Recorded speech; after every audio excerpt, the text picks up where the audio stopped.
A single young woman was undergoing a gynecological examination by a male doctor. To her shock, she discovered that the chief of the gynecology department was actually her high school boyfriend. Back then, he insisted on studying gynecology, which led her to misunderstand his intentions, and in anger, she broke up with him. Now, 5 years later, the two met again in such an awkward situation. "What's the issue?" the doctor asked. "I've been having abdominal pain and strange discharge," she replied, clearly embarrassed.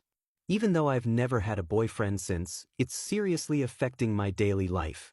Worried he might think she lived recklessly after their breakup, she lied and said she had been sexually active. The doctor, taking her words seriously, decided to perform a more direct endoscopic examination. As he expertly prepared the tools, she regretted lying. When he began the exam, she shyly closed her legs, wanting to confess she was still a virgin and didn't need this check. Afterward, the doctor looked very serious. "This is not easy to treat," he said gravely. "At your age, your physical condition is very poor." Her mother, overhearing, was furious and humiliated. "I warned you not to mess around in school. Look what happened now." The girl panicked. "No, I swear I'm still a virgin. My only boyfriend was him, and we only held hands." But her mother refused to believe her, convinced she had been promiscuous. Frustrated and hurt, the girl stormed off.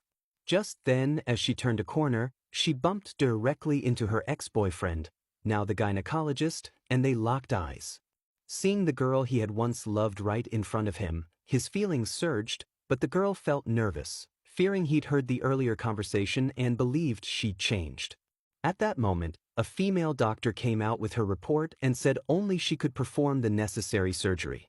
Terrified, the girl made an excuse and slipped away. She couldn't understand. She had always lived with self-respect. How could she contract such a difficult condition? While feeling conflicted outside the gynecology ward, she ran into a scheming former classmate.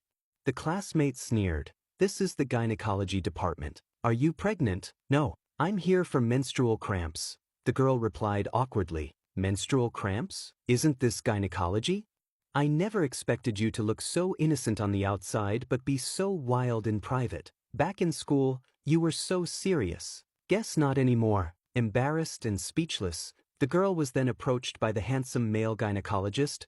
"Why are you still standing here? Why not go in?" Seeing the handsome man, the scheming classmate said in surprise, "I can't believe you're actually a gynecologist now." Pretending to be a good friend to the woman, she introduced herself as the woman's best friend. "Right from university days, I always admired you, kind-hearted, professional, and destined to succeed. But my best friend never believed in you. She broke up with you just because of your major." "I didn't," the girl protested. Later, the girl fainted. The doctor scolded her gently. "I warned you to take care of yourself. Look what happened because you wouldn't get enough rest." She collapsed into his arms, and he held her passionately, lifting her up with her arms wrapped around his neck as he carried her to the ward. Watching this, the scheming woman burned with jealousy. Several hours later, the girl woke up and realized she had slept for more than 10 hours. Her mind raced with worry. Just then, the doctor walked in, stood beside her, and gently comforted her. He hugged her tightly and assured her, "Everything will be okay. I've always loved you, and I never stopped." Stunned, she pushed him away in disbelief. The doctor quietly left the room, giving her time to rest and process everything. Later, as the girl wandered through the hospital, she overheard a nurse apologizing to the doctor. "I'm so sorry," the nurse said. "I gave her the wrong medical report. Her hymen is intact." According to this new result, her previous condition was misdiagnosed. All the pain and complications were caused by repeated, unnecessary treatments.